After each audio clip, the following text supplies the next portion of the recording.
Hey everyone, welcome back. In this video, I'll show you how to connect Chatfuel to Facebook pages in 2026. If you want to automate messages and manage your Facebook page using a chatbot, this guide will help you set it up step by step. First, open your web browser and log in to your Chatfuel account. Next, go to your Chatfuel dashboard and click on Create New Bot or Open an existing chatbot. Now select Facebook Messenger as the platform you want to connect. Next, click the option to connect your Facebook account and log in when prompted. Now choose the Facebook page that you want to connect with Chatfuel. Next, grant all required permissions so Chatfuel can manage messages and automate responses on your page.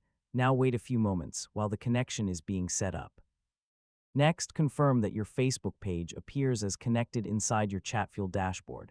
Now test the connection by sending a message to your Facebook page from another account. Finally, make sure your chatbot is published so it can respond to incoming messages automatically. And that's it. You've successfully learned how to connect Chatfuel to Facebook pages.